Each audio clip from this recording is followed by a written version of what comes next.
Welcome everyone to this webinar, collaboration between PSM, Parti Sosialis Malaysia, and the International Movement for a Just World, Imperialism and its Relevance today. My name is Hassanal. I am the Director of Programs for the International Movement for the Just World, and I would like to thank our solidarity and colleagues as well from Parti Sosialis Malaysia for joining us today as well for this timely webinar. So we'll be hearing from Dr. Michael Jeyakumar from PSM and Dr. Chandra Muzaffar as well from the International Movement for a Just World. Our moderator, Ms. Anira, who is with us today, and she will be moderating the session. So please check out the PSM website and also their respective social medias, Facebook, TikToks, and the others for clips and snippets of the recording of the webinar so once it's made available. I would like to pass the floor to Ms. Anira. So Anira, the floor is yours. So much, Hassanal. Hi, welcome everyone to this webinar. We decided to do on this topic because of a few reasons. Because as you guys know, events that is happening in the world, the global politics is in flux and the situation is impacting everybody and impacting upon all aspects of life. Imperialism and hegemony are significant dimensions of the global situations.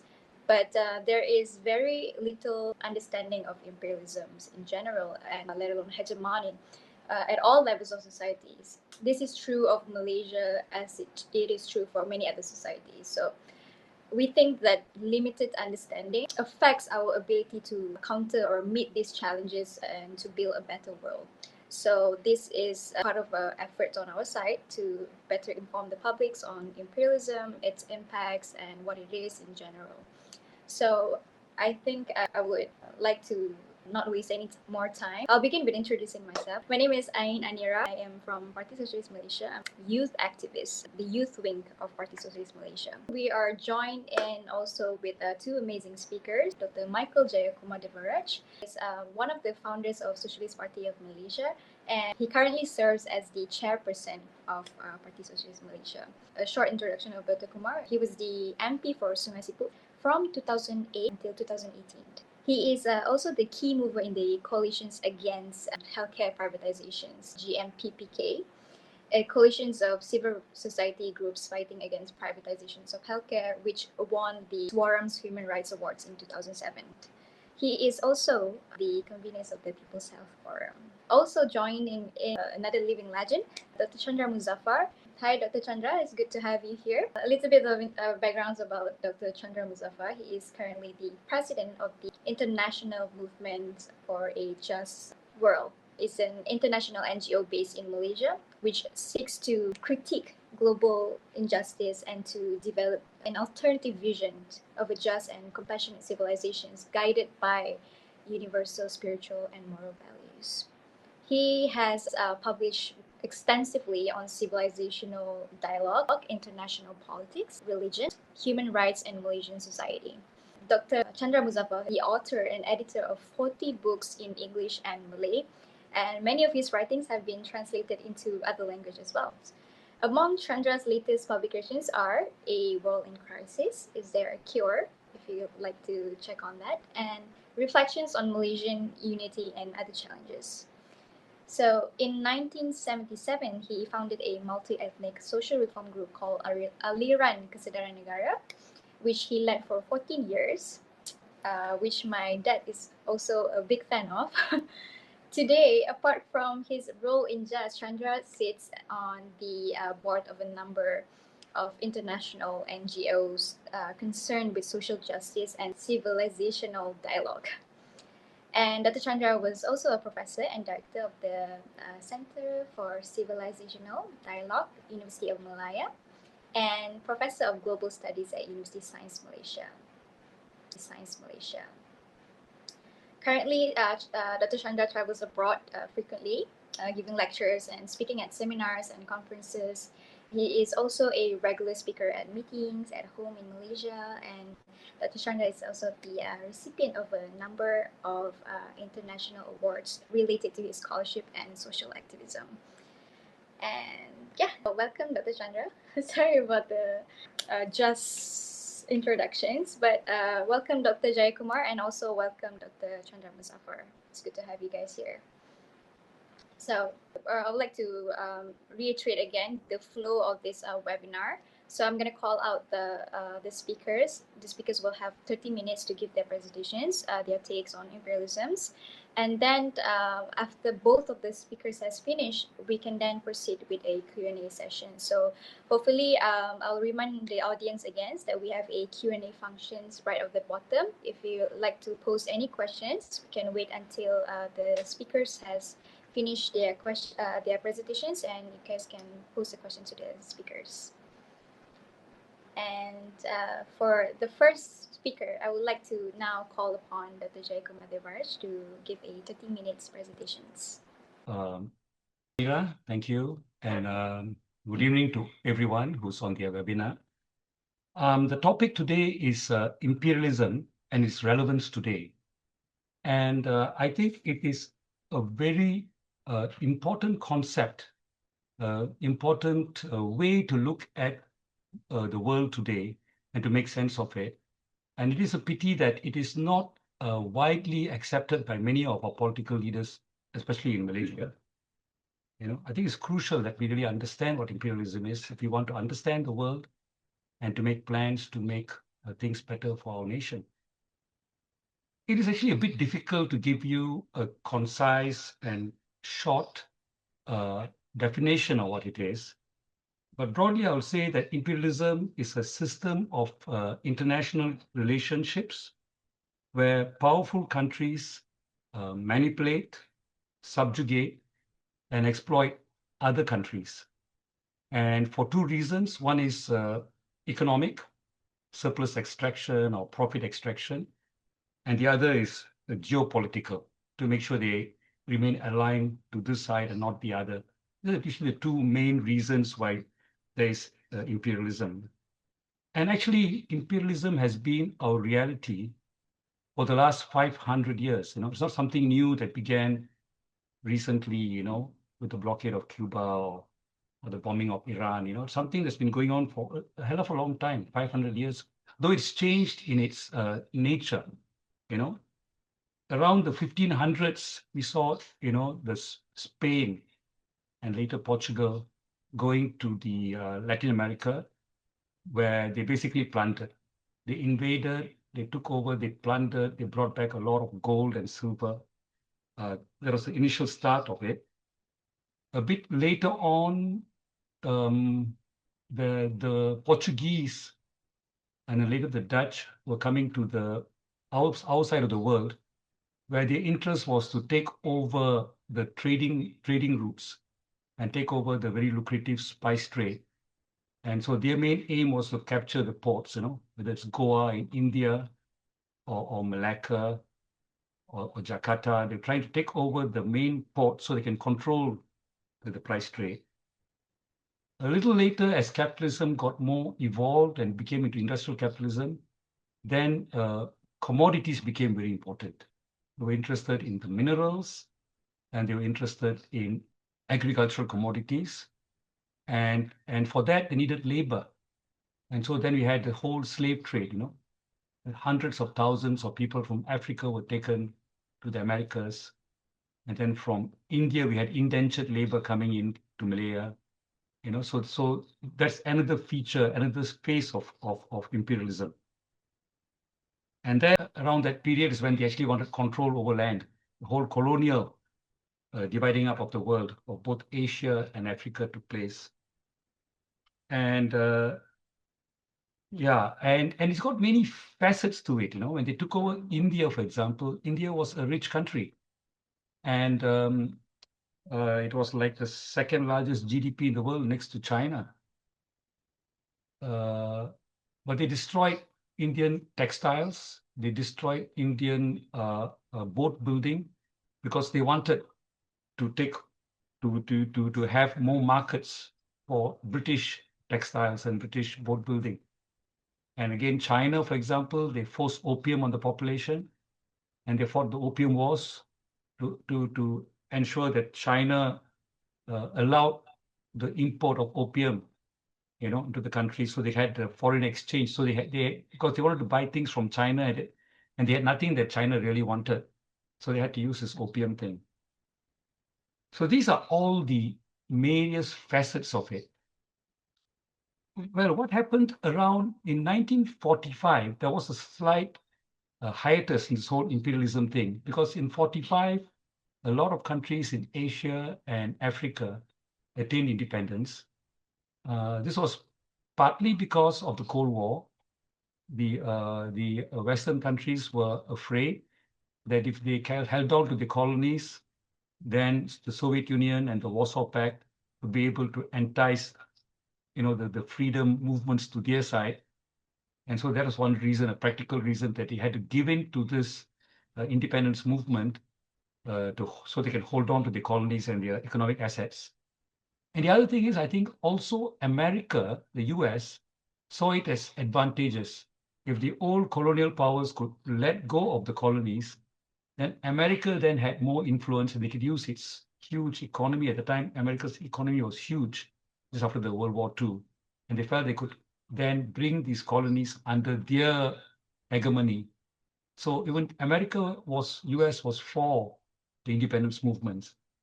And when we saw for the first 25 years after World War II, up to 1975, maybe 30 years, there was a kind of idea that the third world, Asia and Africa, would be able to develop independently, to build their own resources, to share their wealth with the people.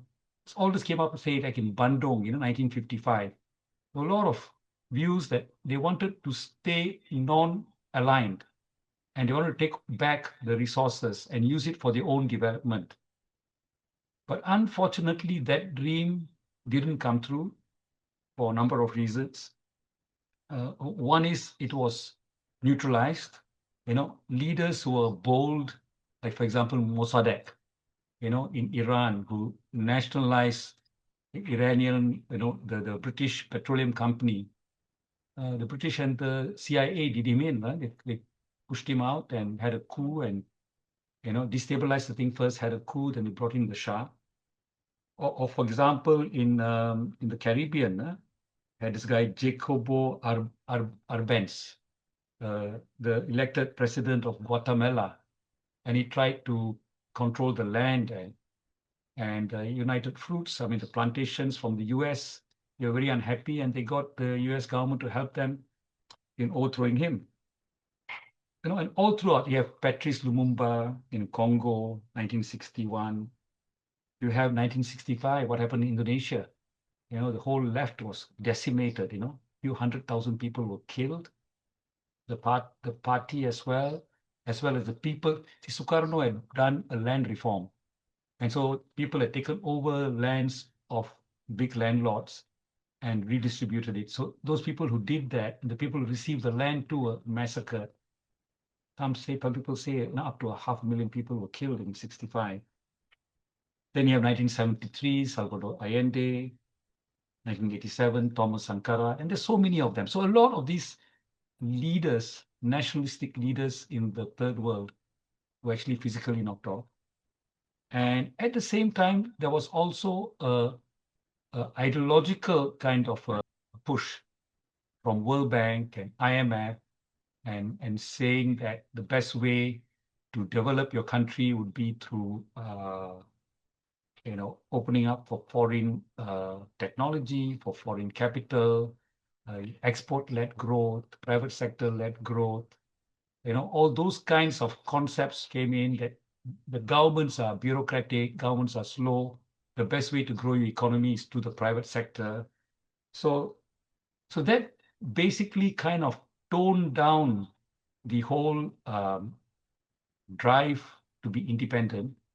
And especially in the 80s, when the Soviet Union and the Warsaw Pact basically imploded due to their internal problems, they couldn't make ends meet. They had problems with their own system. And when that alternative system that was based not on capital and on profits, when that system went down, then we had the rise of neoliberalism in the 90s.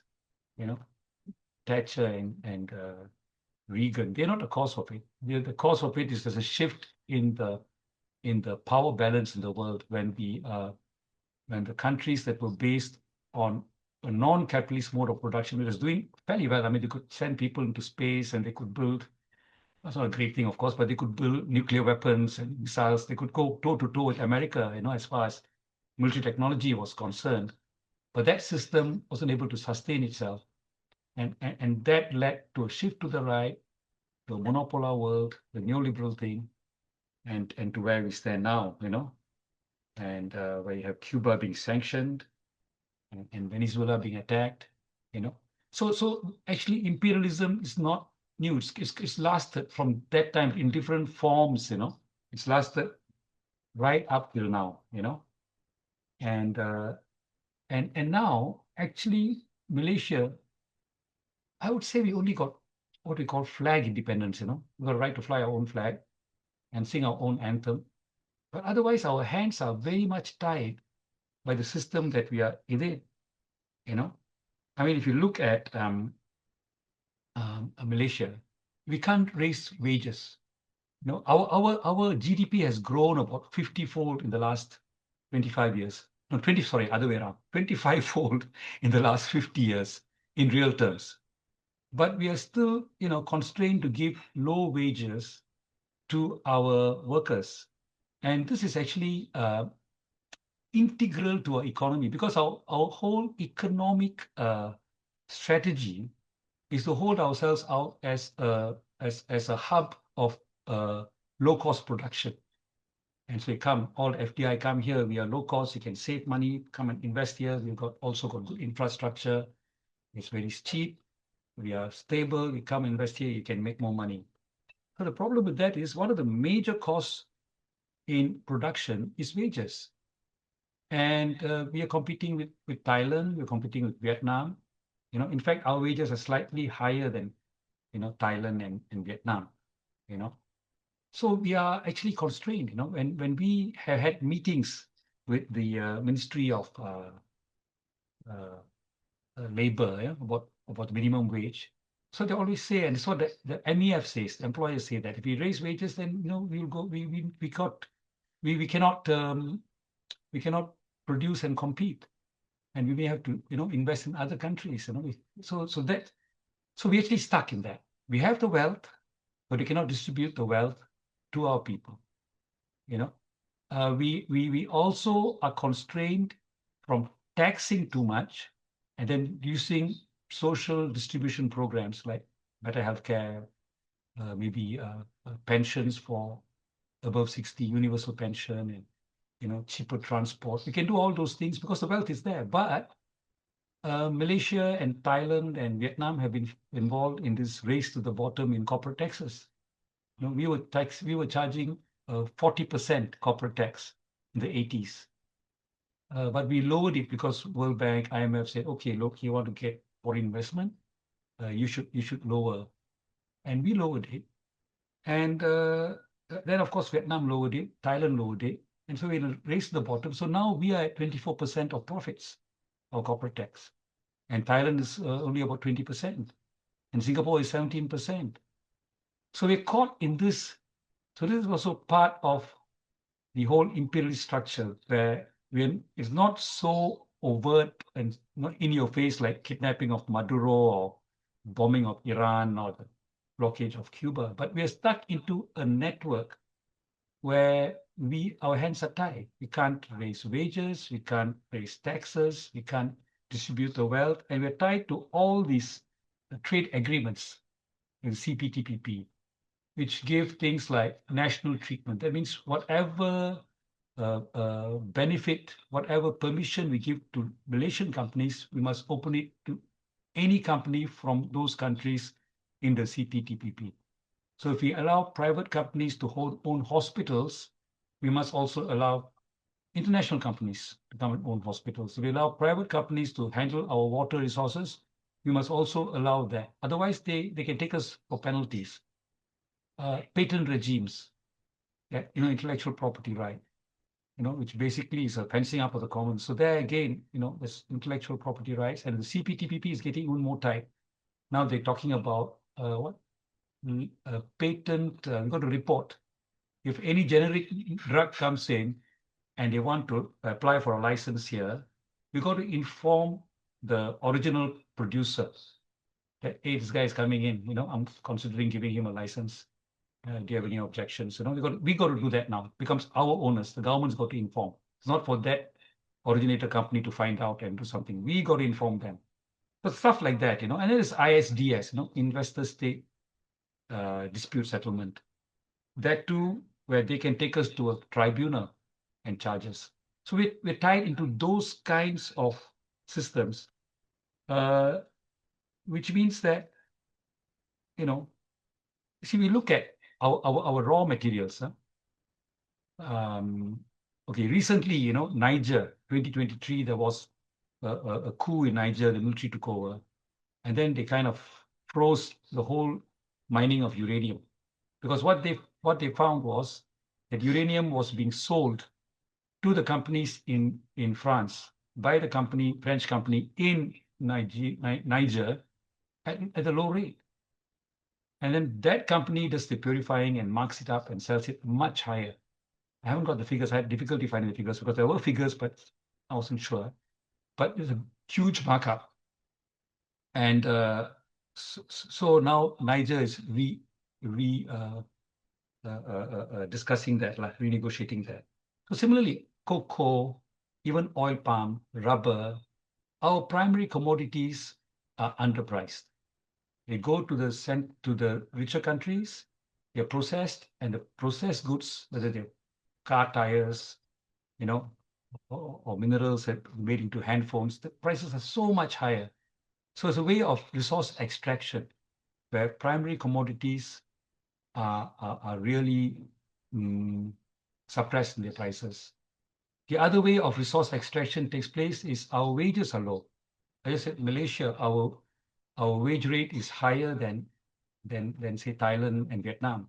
But even so, our wages are about 1/7, 1/8 of the wages in Germany and in the US. So the products that we make here are so underpriced, and then they go there and then they just kind of make a few extra things. They put the components together and they sell it so much higher. So the profits are recognized there, not here. And our businessmen who produce these components or part of this global chain also are getting shafted, They're also capitalists, but they're also getting shafted by the bigger capitalists. The full value of what they're producing is not what they get, So there's a huge transfer of our wealth to the metropolis, whether it's in EU or whether it's in the UK or whether it's in Japan. There is a huge transfer of wealth. And because of this transfer of wealth, there are a few problems, One is our wages are not really living wages, Now, I think our median wage is somewhere around 2,600 a month in the formal sector. Whereas Bank Negara said that even for a single person living in KL, you need about 4,000 plus.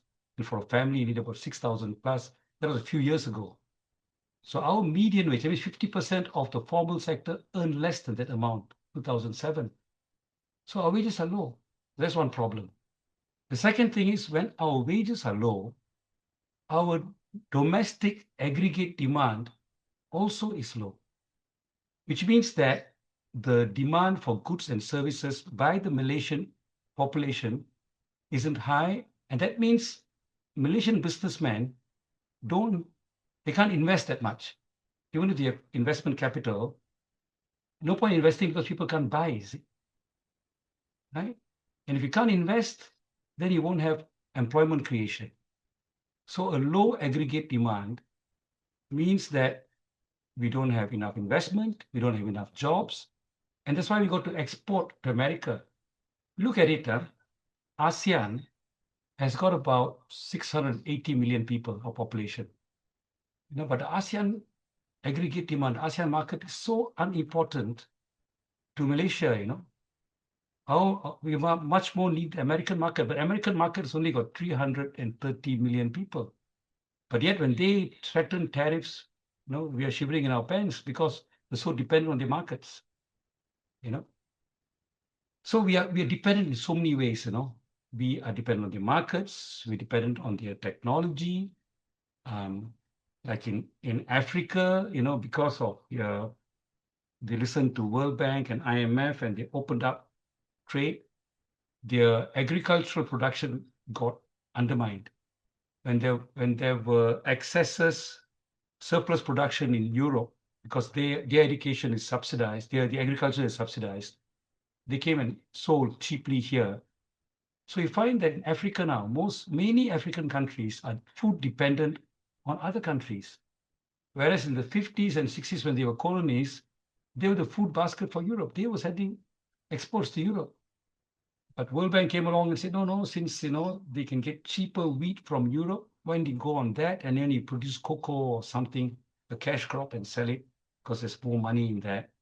They gave them all the wrong advice. And now they're really tied up, you see. So this is the problem that we are facing. In Malaysia, we talk that we are in a middle income trap. But no one really defines what the hell it is, But I think the middle income trap really comes to the fact that we are in this imperialism and we're dependent on their markets, on their technology, on their investments. Our hands are tied. And that's why we can't raise things. I mean, how can you do R&D when you're not required to do R&D? You're only required to just put some components together and sell it back to them, So we need to understand this whole thing in its entirety. When you talk of middle income trap, what does it mean? What's the source of it? And sad to say, I think none of the major coalitions in this country, whether it's BN, PN, or even PH, understand it. And you can see the way in which they go for FDI, the way in which they support the CPTPP. Now they're pushing one with Europe. We're not saying you can completely withdraw from the global order. We can't. We are in a situation that has taken 50 years to develop. So we cannot abruptly move out. But you got to understand that this order has got many negativities in it, and you got to plan over the next 20 years how we extricate ourselves from this. How do we, for example, become more food independent? We, together with ASEAN, can we get food independence? Can we get more medical independence? Can we, together with ASEAN, produce more of our drugs locally? I mean, if Cuba can do it, a small country with 10 million can do it, why can't ASEAN with 680 million people, why can't we do it together with Indonesia and other countries? We have a scheme. We together produce those things. Can we become energy independent? And can we increase our local aggregate demand, local meaning regional, so that we are more trading with ourselves? The aggregate demand, if we can increase wages, for example, in tandem with everyone else, we can increase corporate taxes, aggregate demand goes up, then businesses in Malaysia can sell more to Indonesian customers, Indonesian businesses can sell to Malaysian customers. It's a kind of a virtuous cycle, isn't it? But to do that will require planning, because we'll need tariffs to keep out low imports, even from China. We got to redefine the whole trade agreements to say, yes, free trade is important, low tariffs are important, but not to the extent it undermines food security, not to the extent that it undermines our employment creation. These things are more important. So in those kind of situations, we can bring in tariffs and limit your imports, so you don't undermine our food producers, you don't undermine our manufacturing. So I think we got to talk along those lines, ideologically as well, conceptually as well. You got to talk along those lines, and it will take time. It's not something that can be done immediately, but it's got to be understood that there is an issue, that we are still stuck in imperialism and we are in a dependent position, and we cannot get past the so-called middle income trap until we understand it, and then we see how we can move. So we need to build capacity. We need to build research, we need to build technology, and these are things that we need to do over time. Now we could take a leaf from what China did. China also opened up for FDI. China brought in a lot of FDI, but they were smart. They got the technology. They learned it. And now they can do on their own. They don't need. Of course, if they lose the US market, it's a problem for them, but it's only about 15% of their whole demand, and they can probably do things themselves. Whereas our exports are huge. Our exports in Malaysia is something like 70%. Value of our exports is 70% of GDP. So we are really stuck. But these are things that we need to plan and see how we can look back at Bandung and talk of the ideas of berdiri kari, that Sukarno talked about in those days. And they had their problems then. The material base was really low, technology level was low, infrastructure was bad, education levels were low. Now, after 70 years after Bandung, we have actually got much more education. Many people are educated, we have the infrastructure. We have a large part of the economy in the hands of government, See, even, like our GLCs, our banks, plantation companies, our mining companies are all owned by ourselves. But unfortunately, compared to the Bandung batch of leaders, our leaders have lost the plot. They've lost the idea of imperialism, And that, I think, is a serious problem for us, because if you don't understand the problem, you haven't got the right diagnosis, talking like a doctor, if you don't have the right diagnosis, then there's no way you're going to treat the illness of this middle income trap and was stuck in this trap, you see. So this is 10 why I more think, minutes, Doctor. sorry? 10 more minutes. No, I think I'm going to finish very soon. Okay. So I think we need to look at this issue of imperialism isn't a quaint intellectual kind of a topic, I think it's an integral defining part of our world for the last 500 years, in different forms, in different shapes, in different ways, and it is something that we need to deal with. And unfortunately, at this point in time, most of the political leadership, most of the economists in government don't have a clue. Sad to say, I hope I don't sound too arrogant, but they don't have a clue of this is the real problem. And we are too much in awe of the people from Harvard and from the World Bank who come in their suits and their ties and they give their top PowerPoint, and we are completely brainwashed. So I think we have a big struggle to understand this thing, that there is imperialism and we are on the dependent side. We have been subjugated, we have been manipulated.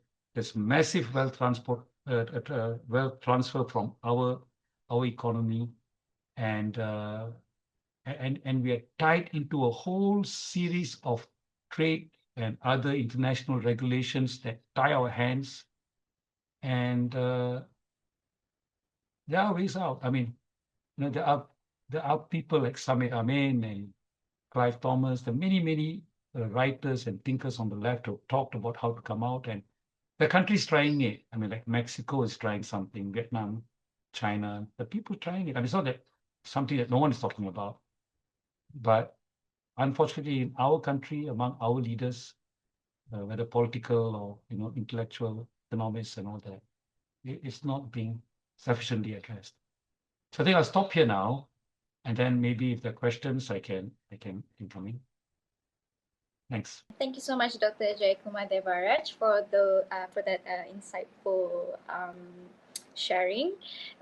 You've basically covered it all from most, I think, from the rise of the imperialisms and the effects it has on countries in the global south or in the peripheries, for example.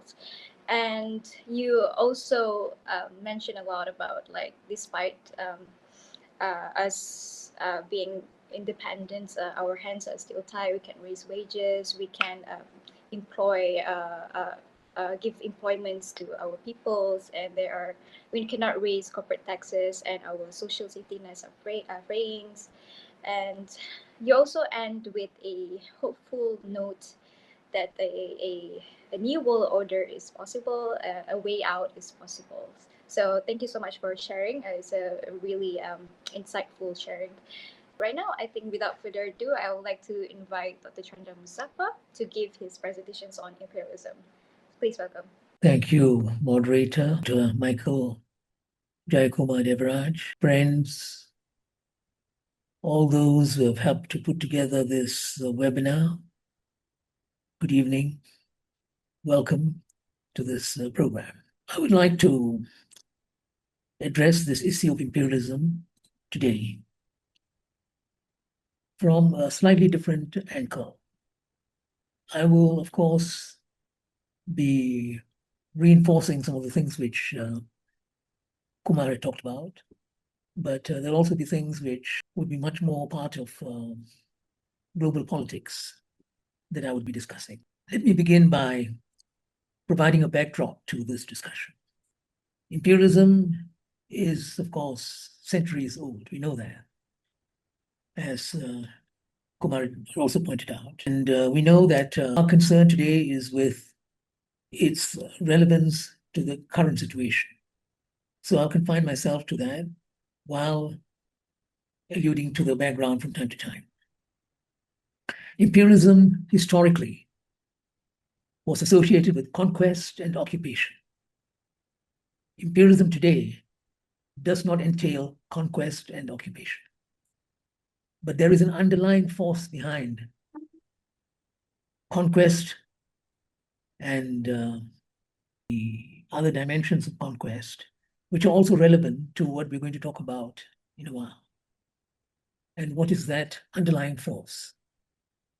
Whether it is conquest and occupation or imperialism today, the dominant factor is what really matters, and that is dominance and control. Imperialism in the past, in the colonial period, was linked to dominance and control.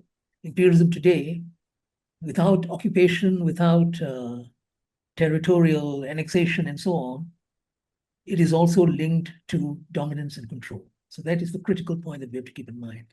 Dominance and control on the part of the imperial power, and as far as the victim is concerned, it is invariably submission. You have to submit. That's what imperialism expects you to do. You have to submit. So these three terms, for a start: dominance, control, and submission. That's what defines imperialism today, as it defined imperialism in the past. Now we will look at the contemporary situation. What I'll do is to look at three regions of the world, of the contemporary world, to show how imperialism works, what its impact has been, and later towards the end, the need to get out of this. What are the three regions of the world that one will talk about? First, Latin America. Latin America as the victim, of course, linked to the imperial power right to the north, the United States of America. Now, this is a very, very important relationship, the United States of America and Latin America, because it tells us a lot about imperialism works today and the dimensions and the manifestations that it can take on. Now, we know what the imperial power of the US is vis-a-vis Latin America. For a very long while, and especially after the Monroe Doctrine of 1823, the United States had regarded Latin America as its backyard. It's there to be exploited, to be manipulated, to be used to the fullest. This has been the mentality as far as Latin America is concerned. And in the interest of time, I just want to highlight a few examples from Latin America. My first example is critical because of what is happening now and what may happen in the next few weeks. This is Cuba. Cuba has been a victim of US imperialism for a very long while, ever since the Cuban Revolution of 1959, though the actual impact was from 1961 onwards. As you know, Cuba, a nationalist people's revolution, at the beginning, it was not a socialist revolution as such. Even the leaders, the great Fidel Castro and the others around him, including Che Guevara and so on, they didn't regard it as a socialist revolution for tactical reasons and strategic reasons. At the beginning, they called it an olive green revolution at the beginning. But it was going to be different. That was very clear.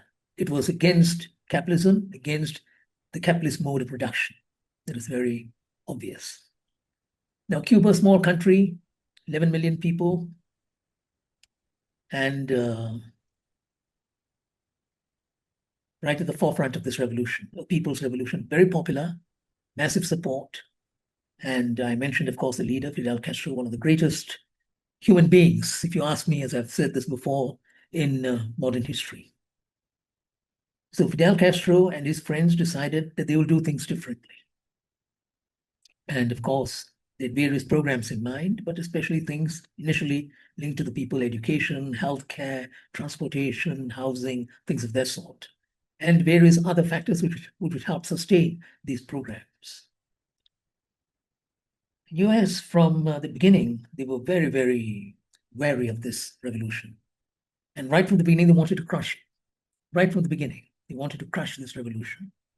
And they did something very foolish. In 1961, there was the Bay of Pigs invasion.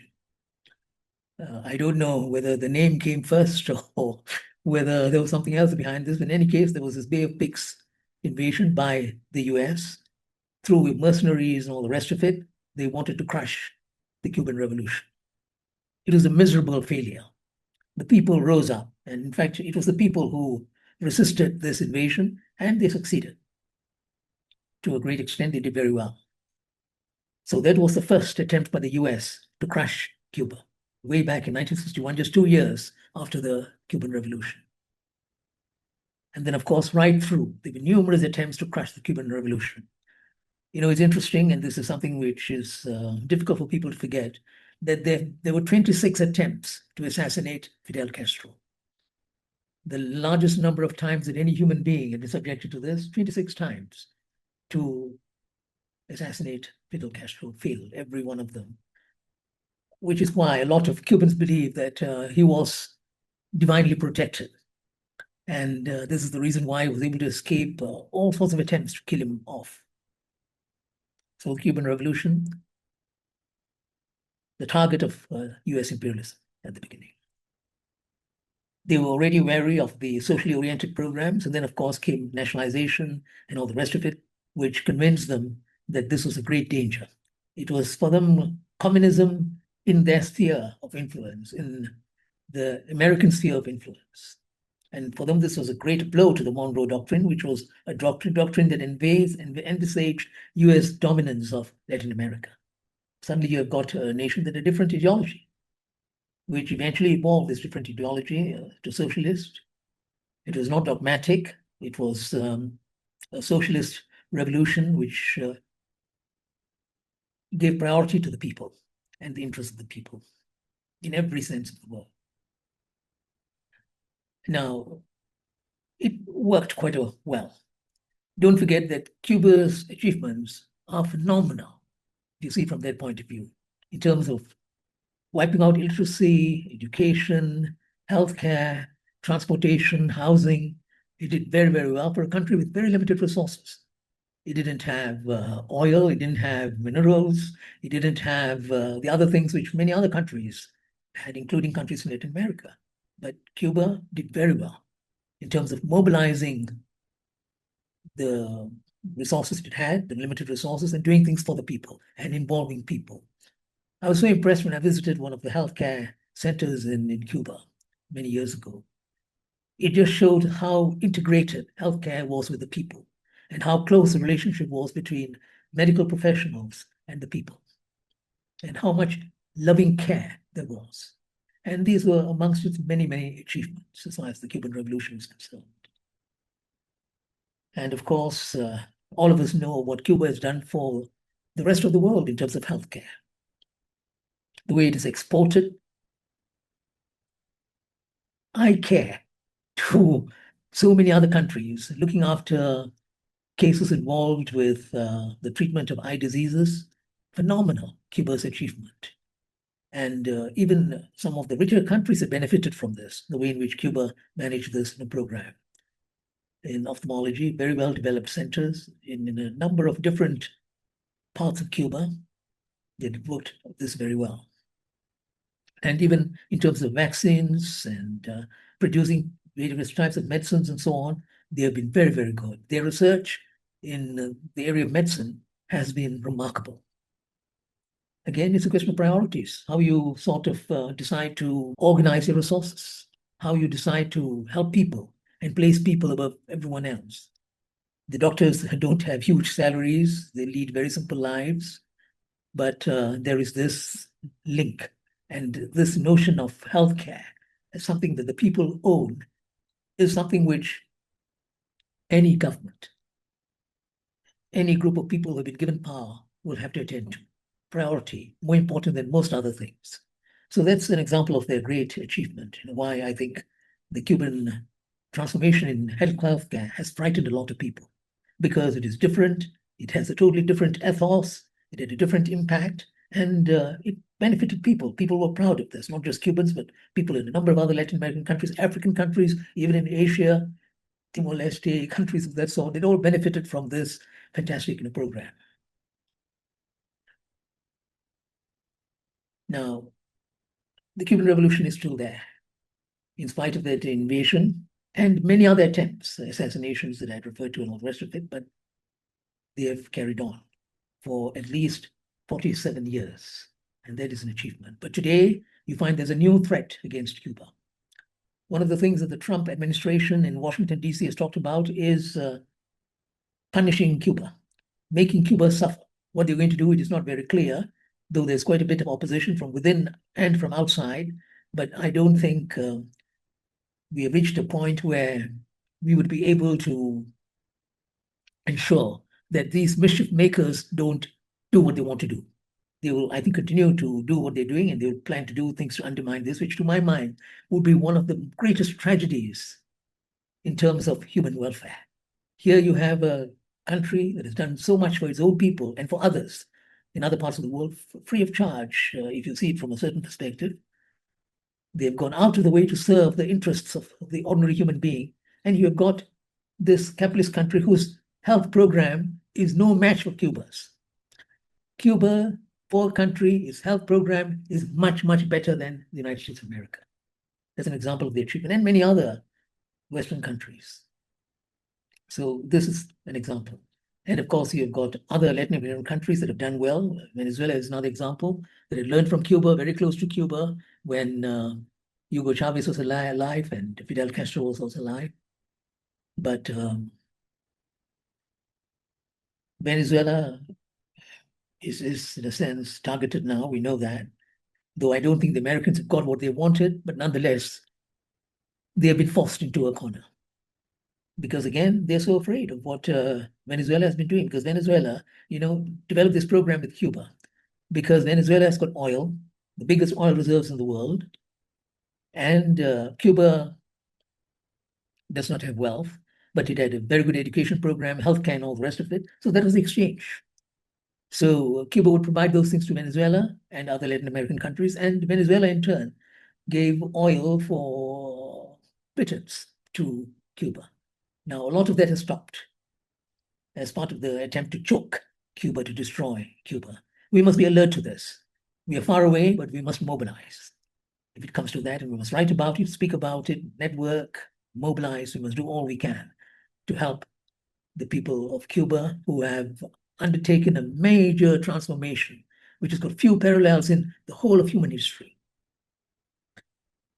Cuba, Venezuela, Nicaragua had also attempted a change, and they'd done quite well in various areas of the first revolution, and then later again, Nicaragua was able to continue with this, and a few other attempts here and there in Latin America, but it's tough.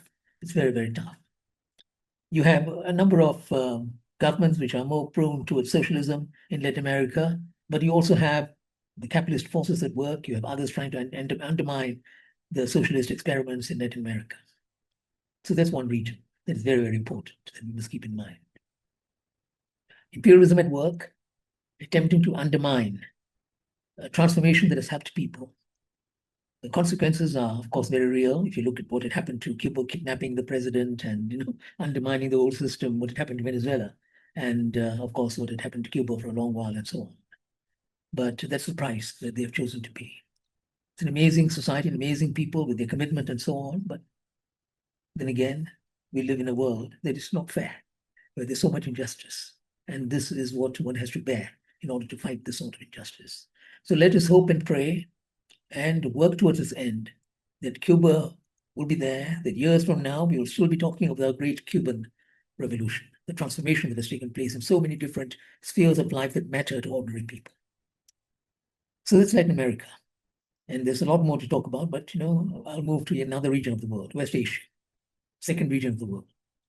West Asia, and this is something that not many Malaysians may be aware of. We are looking at Iran today, that's part of West Asia. But if we look at West Asia in terms of history and in terms of imperialism, it's very, very significant. Because way back in the 50s, 1953 to be exact, there was an attempt to overthrow the democratically elected leader, Prime Minister of Iran at that time. This is Dr. Mohammad Mossadegh. And why was this attempt to overthrow him? Because he was doing things for the people. And they succeeded. They brought back the Shah, who was the monarch, strengthened his position. And Mossadegh sent to jail and so on. Eventually he died in jail, if I'm not mistaken.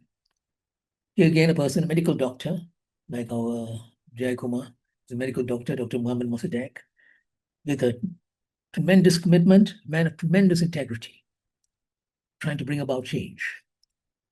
And he succeeded for a short while, maybe between 53 and 55, some programs here and there, but it was very difficult. He was overthrown and he paid the price. But that was not the end of the story. This was an attempt to crush the people's movement. And indirectly, what had happened to Mossadegh and to the Iranian leadership gave birth to the Islamic Revolution of Iran in 1979. There's a strong link between the two, even though this was an Islamic revolution and the other one was secular. Mohammad Mossadegh was secular, but in terms of the content, in terms of what they wanted to do, there were many similarities. There were many, many similarities. And 1979, there was a revolution and the Shah was overthrown and Iran managed to introduce certain programs that really mattered to the people. After 1979, education is one example, especially female education, which really took off after the Islamic Revolution and in other areas too, including transportation, housing, and things of that sort. Though there have been shortcomings in the Iranian Revolution too that we must acknowledge.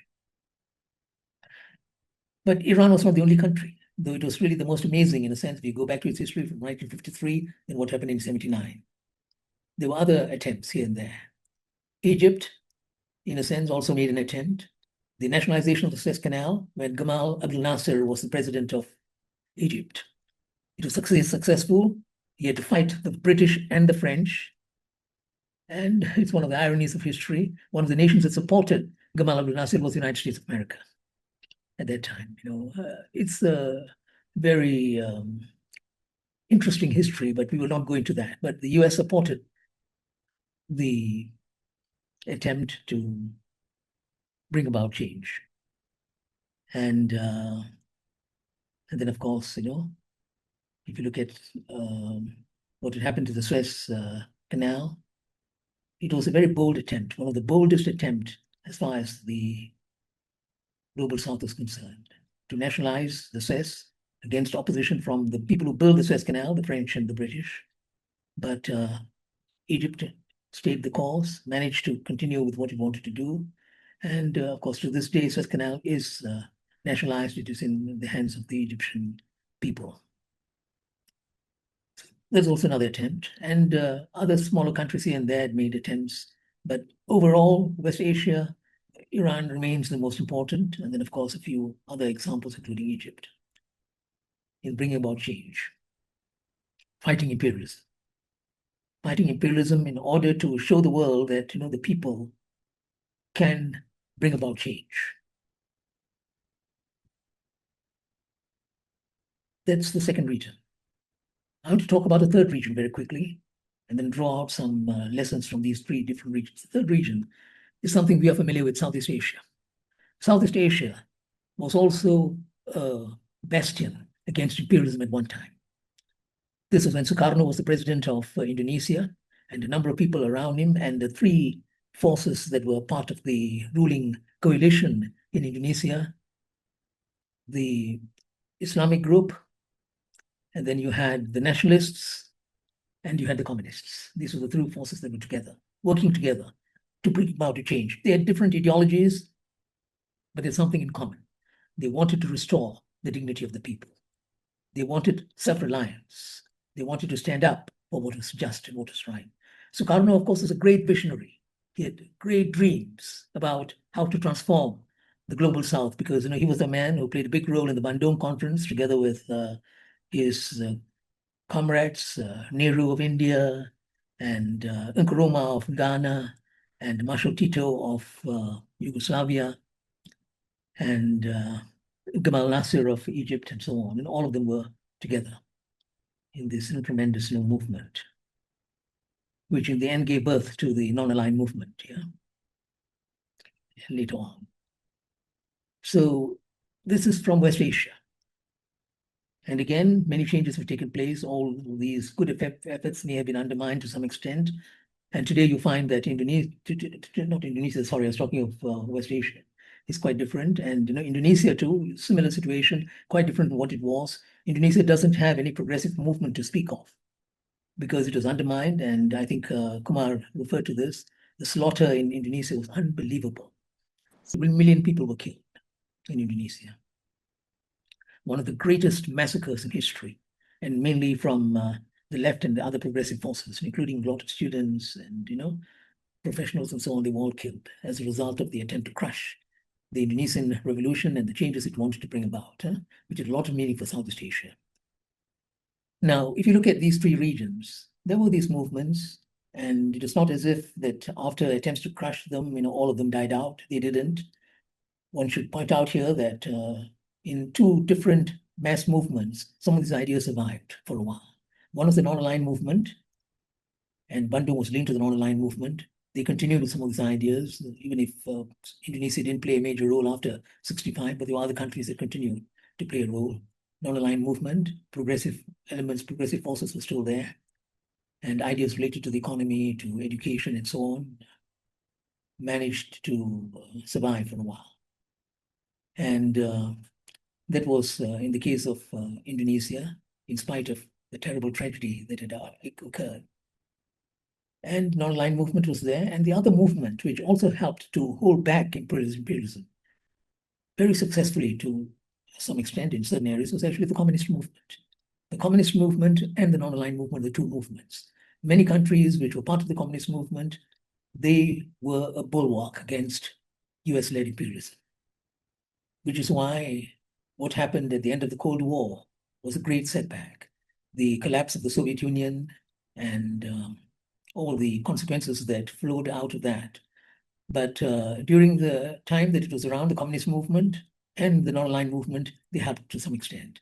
So if you look at it in terms of chronological time, from the late 70s onwards, the progressive movements in the South and in other parts of the world, including communist countries, which also were affected very badly. So you'll find that many of them took a back seat. The ideas were lost. They continued in terms of individuals and groups, but the mass movements were not there anymore. And that's the situation that we're in today. Some of it, I think Kumar has talked about when he sort of gave a historical account of how things had happened. That is our present situation. We have to keep this in mind, that it's a huge struggle, but the past was different. What we may have to do, we may not be able to go back to the past. I don't think even some of the socialist ideas of the past are workable today. But nonetheless, I think there are ideas which are worth pursuing. And for that, you need movements. You need people. You need people to network, to mobilize, to do all they can to stop the imperialist power. This is the greatest challenge of the day. What you have today is global hegemony in the name of US-led imperialism. And it has become so bold that it can kidnap leaders, it can do other things, because they feel that there's no one to stop them. And that's a tragedy. But how we stop them and how we're going to overcome this challenge, mass consciousness is very important. We have to develop that. The avenues are very limited. You can't go to schools. You can't make use of other avenues. The media is totally against these sort of ideas. If you look at the media, you'll find that things that are progressive are not reported in many parts of the world. So it is tough. We have to do things on our own. It is individual efforts and efforts of groups here and there that will matter most at this particular juncture in history. But they will take on. They will establish their roots, and they will become the force for change in the future. And that is what we have to work towards. It's a huge challenge, but we have no choice. Because if we do not do anything, if we keep quiet, it's going to be much, much worse. There'll be tremendous suffering. We have known, and I just want to mention a couple of things here because of the time factor. We know that what imperialism has done. Look at the millions and millions of lives that have been lost as a result of imperialism. Look at all the wars related to imperialism, from Korea to Vietnam to Afghanistan to Iraq to Syria to Libya, the whole lot of tragedies and the millions who have died. And this will continue. That attempts to help ordinary people will be sidelined. So the price is huge if we don't do anything. We have to do something. And this is why I've often argued that the greatest challenge facing humankind is not, whether we're able to do little things here and there, reduce the price of bus fare and all the rest. We should do all those things. They're important. I'm not saying that they're not. But the greatest challenge is fighting imperialism. That is the greatest challenge. There's no other challenge that is greater than this. And it's a great challenge because people are not even aware of how serious this is. There's so little talk about these things. There's so little attempt to address this challenge, even though the challenge is massive. And we've seen what has happened. And now you'll find that imperialism has taken on a different dimension. It is the same force at work, but the boldness, the brazenness, the way it has become bold and brazen. And that's because they feel there's no one to stop them. It is because of the impunity that the imperialist forces have enjoyed. United States of America, the major imperialist force, and Israel, and others who are linked to them. And even many of the European countries. Look at the position they took on Gaza. Look at the position they've taken on Iran. They're very much part with the larger imperialist setup. We know that. And this is why we have to fight this. I'm not saying the global south is all with us. They're not. Many of the global south are all integrated into the system, but there are ordinary people here and there. And in the global north, there are ordinary people. Those who are protesting, those who are objecting, they provide some hope. But how we are going to mobilize, how we are going to work together is the big challenge of the future. When I look at this, I'm 79 now.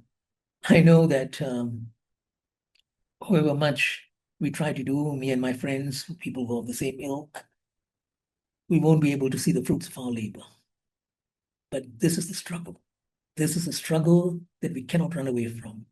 And getting rid of imperialism, meaning by which dominance and control and submission, I mentioned at the outset. We have to make people brave, bold, courageous. And courage is such an important commodity to stand out. And this means sacrifice, this means suffering. You can't run away from it. This is the way it has been right through human history. And this is the only way in which we can bring about some change. But I'm hopeful that we can do this. That there's still some space, there's still some scope. And don't forget, there's one thing that we must always be on the lookout for. In the end, imperialism, like all the other major evils in human history, imperialism will die at its own hands because of what it does. Look at Gaza as an example of what imperialism is. People didn't even see this aspect early on. And look at Iran now. People are beginning to see this. And there are other examples, numerous other examples. Venezuela, of course, Cuba, which is why I highlighted Cuba right at the outset. We have to keep this in mind. There will be numerous examples that will tell us what the real challenge is. And we have to stand up. We have to speak up. We have to mobilize. We have to act. Because that is what we are here for. That is our role. That is our purpose.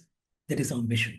The mission of each and every human being on earth, now and forever. Thank you. Thank you. Wow. Thank you so much, Dr. Chandra Muzaffar. That was a very beautiful closing speech. I'm just going to recap a little bit of what Dr. Chandra Muzaffar has mentioned in his presentations earlier on. While we wait for the questions to pile up for a second, I see Dr. Guma has already answered some of it already, but we can re-answer that questions if any of the speakers would like. But yeah, again on what Dr. Chandra Muzaffar said, imperialism, the challenges that our society now face, the global world now face, the biggest threat is imperialisms. And you mentioned dominance, control, and submissions. That's imperialism. That is the greatest threat to the humankind today. but we have no other way out than to fight this evil, because the cost of not doing anything is huge, and it will affect us all, regardless. So I like to reiterate also on what you recap also on what you have said about like how imperialist forces this uh, feels like, it seems like they cannot they cannot let any countries that tries to cater to the needs of the people breathe. You see what happened in Cuba, what happens in Venezuela, and Venezuela is now cornered. But Cuba, for example, ever since the Cuban revolutions, they have their achievements is remarkable what they've done with healthcare and everything, and this is something bad to the imperialist forces, and it must be punished by any means. And that is what they're doing to Cuba now with the whole blockade. And then what I was saying, like the achievements of Cuban has shown the world that it is possible to prioritize the needs of the people, to move towards progress. And regardless, we are now faced with what we know to be the greatest threat to humanity, imperialisms. But you, like Dr. Jeyakumar, also end in a hopeful note that it is possible. There's no way out of this. That we have to fight this. It is our duty to each other to fight against this evil, and like all evils, you said, is bound to perish. I really like that note. So now I think I'm gonna open the floor to questions. If anyone would like to raise questions to our speakers, Dr. Chandra Muzaffar and Dr. Michael Jeyakumar Devaraj, can feel to do so, and I'm gonna let you guys ask questions. All right, so 1 minute for the collections of questions. You guys can feel free to ask any questions that you guys have to Dr. Kumar and also Dr. Chandra Muzaffar. From Simon Tan, if USA is very imperialist, while China is seen less imperialist, as China is Malaysia's biggest trading partner, what do Malaysia has to look out for and reduce the China's imperialism? Okay, now this user is asking, this guest is asking about China's imperialism. That's very interesting. I'm not sure how our speakers would answer this. Any of the speakers would like to? Could I attempt an answer of sorts? I don't think one should put China and the US in the same category. China has made some mistakes in terms of its development. There's no doubt about it. There are things about China which one should criticize. But if you look at its activities in the international arena, by and large, compare China and the US in terms of Africa. China's approach has been quite different. If you look at colonialism in Africa and what it did, how it exploited the people, marginalized them totally.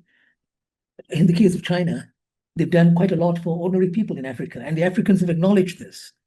I think it was just a few years ago when they did a survey of various African countries and what they thought of China. All sectors of society were actually very favorably inclined towards China, in the sense of, its development programs, its social transformation programs, and so on, and rightly so.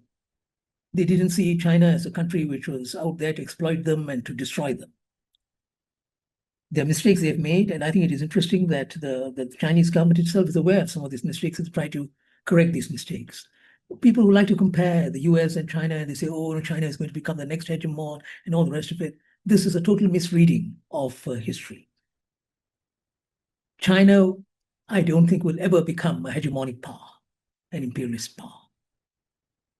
Partly because, this may not count for much, both the Manifesto of the Communist Party of China and the Constitution of China, like every other country in the world, most other countries in the world, both these documents, important documents, take a very strong stand against hegemony. They make it very clear that they're against hegemony, and China generally hasn't been hegemonic in its relationship with, as I said just now, African countries in Latin America. You look at what they've done, build ports, airports, try to develop their transportation and so on, and incorporate the local people in many of their programs. They've done these things. And within China itself, if you look at yet another important indicator, don't forget that whatever one may say, whatever China's shortcomings may be, and I've also criticized some of their shortcomings, one cannot run away from the fact that China raised 700 to 800 million people out of poverty, an achievement that is unparalleled in human history as a result of the transformation that they had undergone, China. So China is different. Don't listen to these people who say, oh, it's going to be the next hegemon and all the rest of it. I say, look, China, if you look at its borders and boundaries, it is important that China's borders and boundaries have remained the same since the year 262 BC. They've not expanded. They've not conquered other people's lands and territories. There are things they've done which I myself have not been very happy about. Some aspects of the treatment of the Tibetan people, of the Uyghurs, yes, But by and large, I think China is different. The rise of China is the greatest challenge to imperialism of what we'll be talking about. It is because there is China that imperialism is a little more guarded today. If it is not for China, it would be a different story. Because China has got the weight, it has got the power to take on the US. And this, I think, is very, very significant. And even if you look at recent crises and so on, we know how, in the case of the Iranian crisis, China's role has been very significant. And some argue that it is because of China that Iran is taking part in these talks in Islamabad. So they read the situation in a different way, and I read the situation in a different way. I think if there are things that we are not happy with, we should speak up in relation to China, but don't put it in the same category as the United States of America. That's an injustice. It is an injustice. The US is a blatant imperialist power in terms of its resource exploitation, in terms of its attempt to control trade and economic routes, and in terms of its game of regime change. Can you name me a single regime change that China has been involved in? This is not China's game. Regime change is one of the worst things you can think of. You have no right to go and change government in another country. But for the United States, it's something very natural, to such an extent where if you listen to CNN and BBC and so on, they don't see this as something that is wrong anymore. That somehow, you have a right to do these things. What right does the US have to go and change governments in other parts of the world? It's none of their business. And I think people have to stand up. People have to stand up. One of the things that has declined is this sort of open criticism of this blatant, brazen type of imperialism, the political dimension in particular, but the economic dimension is even worse, actually, much, much worse. One of the reasons why this dominance is so real, and I want to end on this note very quickly, is because of the US dollar, the control of international currencies, and the way in which they've been able to impose sanctions upon countries all over the world. Most of them are, in fact, illegal, these sanctions, but they do it because of the power they have. And we should not succumb to their power. Thank you. Thank you, Doctor. Another question is from Charles Hector. Charles Hector says, so fighting imperialism is not about fighting nation states, but specific groups even within our country that advocate or support imperialisms. What is your views on this? Any speakers would like to address this? Maybe Dr. Kumar or Dr. Chandra? Start on this? Okay, sure. All right. Yeah, I think, even, Charles, even it's not really the whole of America, the US is oppressing the whole of, Malaysia, Even since the beginning of the imperialist era, you basically see a coalition between the economic elite in those countries. Like, for example, you have the Dutch East India Company, where you have the rich people in Holland investing in a company, and then the government helps them in what they are trying to do, in trying to capture the trade routes or whatever. And same thing, British East India Company. So there's been a coalition between the economic elite and the political elite, government, military, doing these things. Whereas the ordinary people of Britain and Holland didn't really gain that much from all those endeavors. So the same thing now, you find that you have a situation where in large parts of Europe, America, the welfare state is actually being wound down, austerity, because you find firms from there investing overseas. You have less industrial employment in the US. You have all the Rust Belt with no jobs. So you can find that. So it's not uniform that all the imperial loot is evenly spread. It is not, you know. And I think what we really need in countries in the global south is the concept of delinking. What Samir Amin talked about, that we need to berdiri kari lah. But sometimes because we are small countries, not like China. China is a huge country with 1 billion more population. We are small. So we need to link up with other Southeast Asian countries. So we have the economies of scale for certain industries. We have the market, and we can develop the technology. So basically, imperialism is based on a power imbalance. So we've got to correct that imbalance in terms of our capacity, in terms of our technology, in terms of our markets, And I think the biggest challenge we face in this region is ideological, There are not enough people who think along these lines. You've got to first accept that this is the major issue. What Chandra said, this is the primary issue that we are battling with. The Maoists would say, what primary contradiction, right? You've got to accept it's a very important issue. And then we've got to how do you deal with it? The different techniques of dealing with it, how do you deal with it? But I think we are very far from that. Very few people accept it as the major issue, So that's one thing. And I think I want to touch a little bit on China, talking about how we got to deal with China. We got to remember that many of the firms that come here, from China are capitalist firms. And as capitalist firms, they are not very much different from other capitalist firms from America or from Germany or Japan. They are, they also want to maximize profits. I'm not sure how much the Chinese government actually regulates their firms when they're overseas, or whether it relies on local governments, And our local government, if they are open to being influenced, bribed by local capitalists, then foreign capitalists also do the same thing. So I think we got to differentiate between Chinese firms, private Chinese firms, and the Chinese government. And sometimes people coming here to invest are the Chinese firms, and I don't expect them to be any more ethical than firms from anywhere else.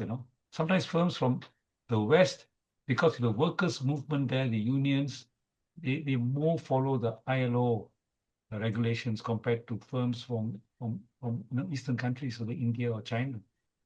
So I want to make one more comment about China. Is that China in the last 30 years has used capitalism to develop the productive forces of society. And it looks like, that's done a lot of good for it in terms of developing the material wealth of the country. But at the same time, it has also developed a huge capitalist class. There's something like 1,000 billionaires in China, There's a powerful social class has been created, not something to be lightly dismissed. Of course, from all indications, that powerful social class doesn't seem to have its hands on the Politburo, not controlling the government, as it is in America. In America, the billionaires control the government. They finance the senators, they finance the president, they become part of the cabinet, they go back out again. There's a fusion of these two classes, of the ruling political class and the billionaire class are fused. And the billionaires also have their think tanks and their foundations, and they feed in all these kind of things, neoliberal things.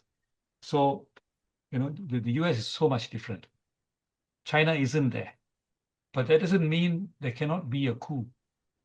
Sometime in the future, if the Communist Party isn't, alert enough, that the Chinese state is taken over by billionaire interests, as it happened in many other capitalist countries. So you have a funny situation in China where the ruling elite is communist. There's a communist party in power. And I think they believe in building socialism on their terms. But at the same time, they have unleashed capitalist forces and they got a huge, powerful class of Chinese capitalists. So it's a dynamic there, and there's no guarantee. I hope, of course, the Chinese Communist Party stays in power. It's good for us and good for the world, I think. But it is by no means a certainty.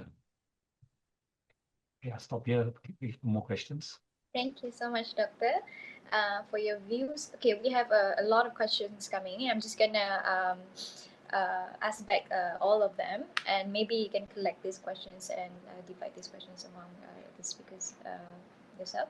Does simply the existence of China stand against or intimidate U.S. imperialism, or are they specific ways that they pose a threat to it? Well, comprehensive answer will take quite a bit of time. Huh? I think there are three things that we have to keep in mind. China is concerned primarily with its own position in international relations. And in the domestic sphere, it is concerned with its power. These are two things that we have to keep in mind. The Communist Party is concerned about its power more than anything else. Of course, they've acted against certain individuals and so on, including what had happened recently to some very senior members of one of the important bureaus. But then you don't know whether this is linked to power politics, individual interests, or the larger interests of their nation. This is the domestic side. Likewise, at the level of international politics, you can analyze any number of major international issues. You will see that China is, for want of a better word, very pragmatic. It doesn't take the sort of position those of us who are not in a political party or not in the Communist Party or whatever, what have you, the sort of position that we would take, like in the case of Iran. What had happened to Iran was a terrible thing. It was an unprovoked attack from Israel and the US. The Chinese, of course, the usual sort of mild condemnation. But in terms of taking a principled position and going further on that issue, the Chinese refrained. Because I think that's how the Chinese have handled international issues. They calculate on the basis of, is it in China's interest, as defined by the elite or segments of the elite, to take a very strong position, or should we take a different sort of position? And the Chinese have always sort of been pragmatic. The long-term calculations about the Communist Party, about China, about the future. Sometimes it may not be the most ethical position to take, but this is in terms of their interest. Now, we have to expect this of most governments. That's what's going to happen. But we must reserve our right. We must maintain our freedom and speak out against these things. If we find that, the Chinese government has not lived up to our expectation, we should speak up. Likewise, like in the case of Tibet, I remember this incident many, many years ago when we held a seminar and there was someone from China, from the Chinese establishment, and he was very unhappy with the remarks I'd made about China's attitude towards Tibet. Though I sort of was quite nuanced and made a distinction between some of the positive changes that have taken place in Tibet, and then I looked at the negative side and said that the negative side, what the Communist Party was trying to do and so on. And they were very unhappy, at least that individual and a couple of his friends. But we stood our ground and we said that, this would be in the final communique that we're putting out, our criticism of that other aspect of China, because that's how many of us feel. So we have a duty, I think, people in civil society who don't have links or ties and so on to speak up on certain things. But at the same time, we have to be fair and look at the overall situation. I mean, it is going overboard and sort of saying, oh, China, is going to play this role and China will do this and so on, without evidence, without any evidence. It's just based upon a certain biased attitude towards China, actually.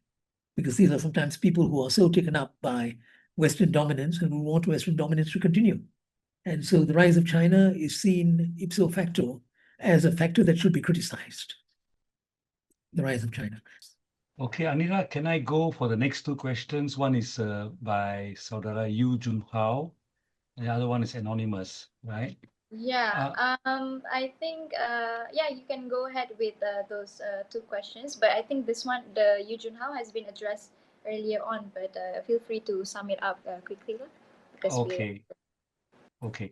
Junhao, I don't think the US is so powerful now, I think what has happened now in the recent 1 year, the Gaza war, and then especially now with Iran, and then Venezuela, I think a lot of people are unhappy across the. In fact, when the US was condemning Russia about Ukraine, you notice that only NATO which supported it, NATO and maybe Australia, New Zealand, Canada, all the settler colonial states supported it, but the rest of the third world, like Latin America and Asia, Africa, were not supporting it. They were neutral or they were supporting Russia a bit, So I think uh, America has burned through a lot of its goodwill. And even now, even with the whole thing about NATO and uh, Greenland and all that, I think America has painted itself into a corner, partly because of Trump. The other thing is the petrodollar was very important for America because uh, all international transactions in petroleum was done in the dollar, so people had to convert money into the dollar. So it's a demand for the dollar. So America could import a lot of things because people bought the dollar, do other things, and they could then use that balance of trade was okay. They could keep on importing things. But now the way in which they use the dollar as an economic weapon, more and more people are shifting away from the dollar, doing their own currency. So this is a real big blow for America economically as well. And you pair that two facts together with the thing that now China is producing more manufactured goods than the US is. So I think the balance of power is shifting away from the US. So US, of course, is still powerful. It's got the largest military in the world, but it is not as powerful as it thinks it is. And the things it is doing, being so arrogant and being so open, I think a lot of people are now fed up with it, I think it's lost a lot of its soft power. So that's regarding the US. The other question about anonymous attendee, views of achieving meaningful change under capitalist imperialism. Okay, let's see. If you want to bring about change, let's say in a country like Malaysia, you're going to think there is going to be a 5-year electoral cycle. So whatever change you start doing cannot impact on the people too badly, too negatively. Otherwise, next election will be out, right? So you got to be very judicious. You got to see what changes you can do in the short run, what you can consolidate, what are the low-hanging fruits, things you can do to make people's lives better. At the same time, how you can get more people to come onto your program to show that what you're doing works and that you're basically on an anti-imperialist kind of a program, but that's going to stretch 20 years. And it's not going to be too painful to them. So I think you got to work that way. Is you got to plan on doing something, but making it sustainable. No point like say Nepal, Communist Party comes into power, it does something, and then at the end of it, it gets voted out by a 2/3 majority, Nepal. Or like say we take Greece, under Syriza. Syriza came in on an anti-austerity program, but they weren't able to deliver. The next election, they were just booted out. So I think in countries like us, where there is a 5-year electoral cycle, we got to factor that in as well and see what can we do, and how much we can do things. If, for example, right, if you can cut wastage and you can put more resources into, say, healthcare, for example, old age pension, free transport in your first term, that I think is already a good thing to do. People can gain something, then the next stage you can go a bit further, So I think we got to actually plan that. How do you, because it's got to be, I won't say it's too gradual, but the fact is we are deeply integrated to the global economic system. And to disengage can actually cause a lot of unemployment and all that. So you got to see how we're going to disengage, in stages, create alternative jobs, create, those kind of things. So I think it's got to be an overall plan, something you got to think through, it can't be done in frustration or in anger. It's got to be calibrated. I add to what Kumar has just said, because it's Yes, sure. this thing about economic programs and so on. There are perhaps two things that we should also keep in mind when we talk about change in Malaysia and in ASEAN. Number one, like Korea, Taiwan, and some other experiments, I think we have to find ways and means of strengthening small and medium-sized industries in the country, because that provides a certain base. It sort of decentralizes economic activities and power, and it benefits many more people. Malaysia has never really taken this earnestly, unfortunately. Though we talk a lot about small and medium-sized industries, very often politics comes into play and, things don't get done. And that's one.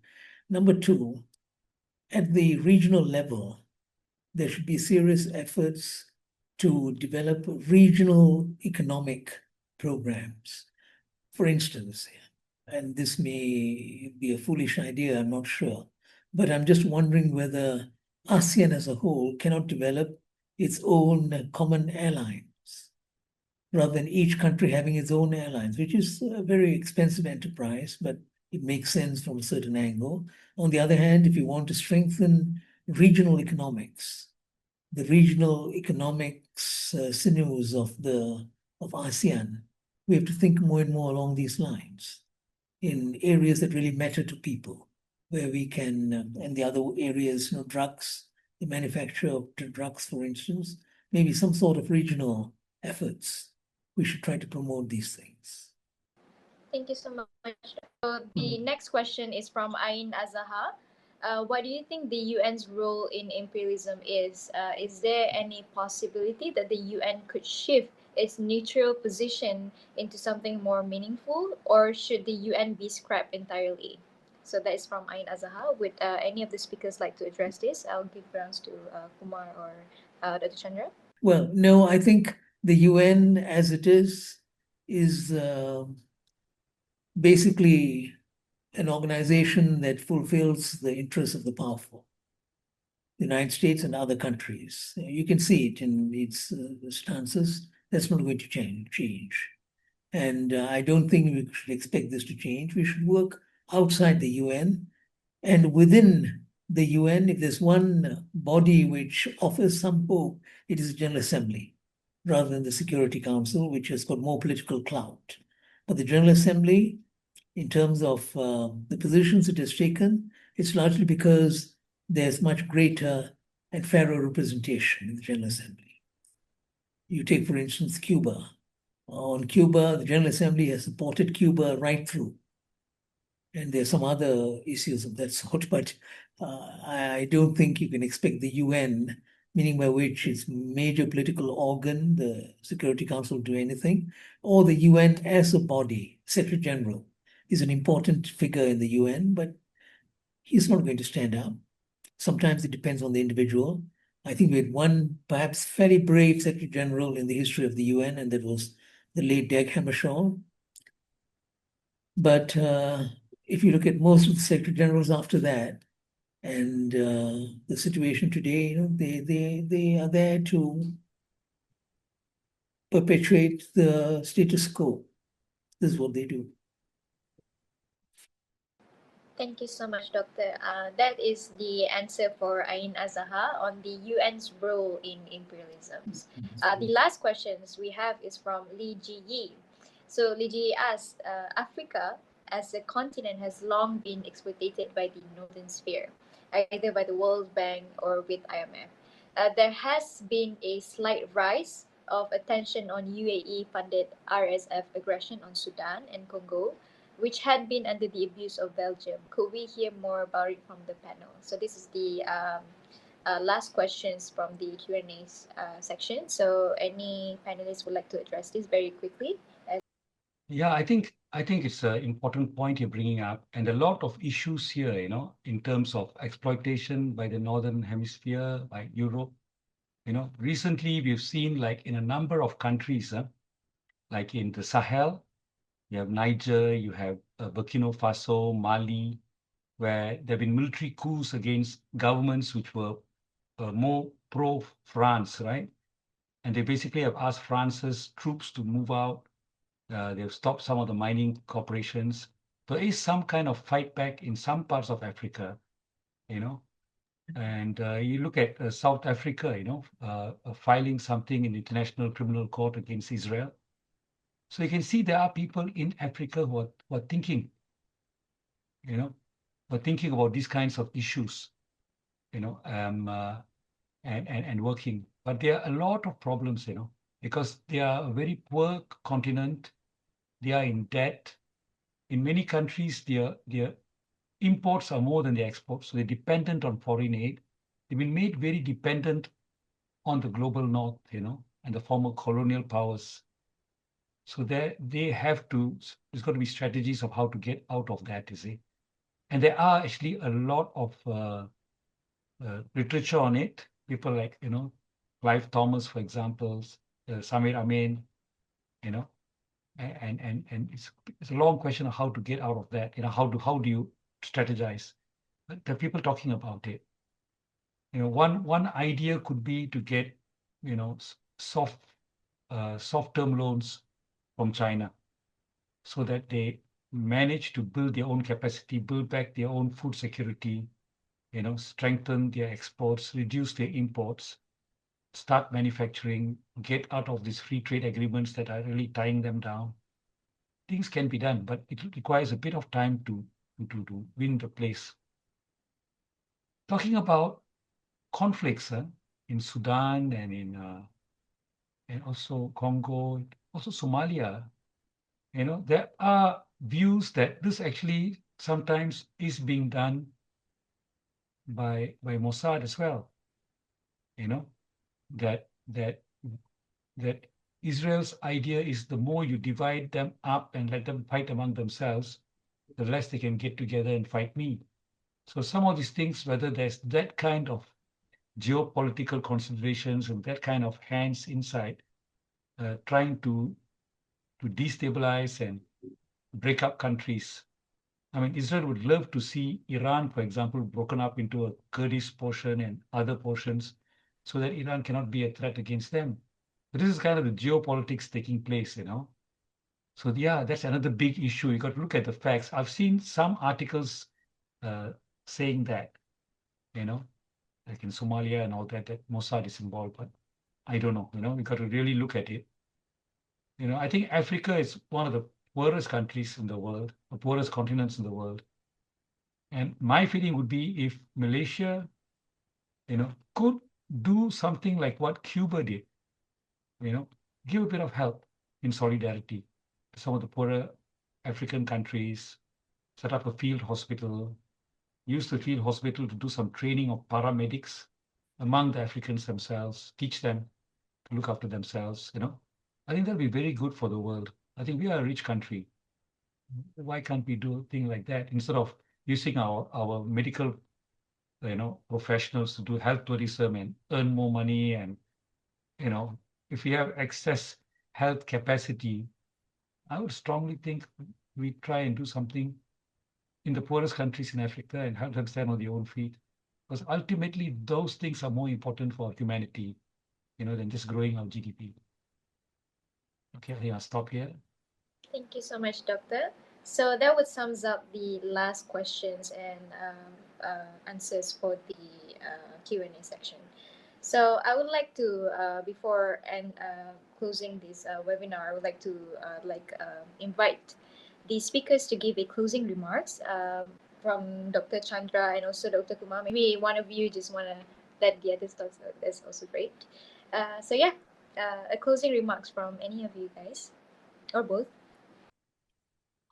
I hope we can sustain efforts like this. meaning by which, there should be others who are willing to come forward and carry on doing things like this. And it'd be better if these were young people who would carry these things forward. That's very important. And I think there's quite a lot of literature which is available. And the good thing about the alternative avenues now that are available, some of these things are there, and one should translate them into the local languages, because you see, we're all using English here. But to reach out to people, I think it'd be better if we could perhaps translate these things into Bahasa, and also, talk in Bahasa to groups who are still not there. It will take time, but these things have to be done. But let's get more people in this struggle. They have to come forward, and we have to help in whatever way we can. Thank you. Thank you so much, Dr. Chandra Muzaffar, for your sharing and also for answering of the guests and attendees' questions. I would like to open the floor to Dr. Jeyakumar Devaraj to give his closing remarks. Thank you. Thanks, Anila. I think I like to say that we need a lot more clarity about where we are at and what needs to be done. And we don't have that. I think we are really in a very jumbled up kind of thinking, partly because of the propaganda from the West, And I think it's a major struggle to try and put up the real issues, the real causes, because only then can we make sensible plans.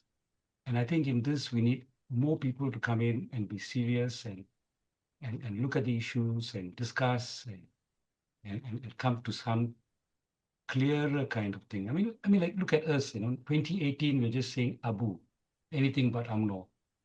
Then you get UMNO again, you get BN again. As far as the macro policy of this country goes, macroeconomic policy or the even ethnic policies, what has changed?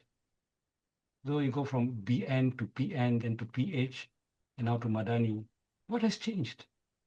So I think we need to go a bit deeper, not just think of make a change, kick this fellow out, bring the next fellow in. Who do you want to bring in? What policies do you want? I think that's where we need clarity, and I think everyone has a role to play in that. Be honest, look at the issues, and be more clear, because only with the correct diagnosis can you give the correct treatment. Otherwise, you're really messing around. So thank you, everyone, for participating in this. Thank you so much, Dr. Jeyakumar Devaraj, for that closing remarks, and thank you to both speakers. And I also would like to extend a heartfelt thank you to the attendees that attended our webinar today. Thank you so much again to everyone, and hopefully we will see more of these efforts on webinars on imperialism and many other topics that is crucial in fighting for the social cause. So thank you everyone again, and see you next time. Thank you.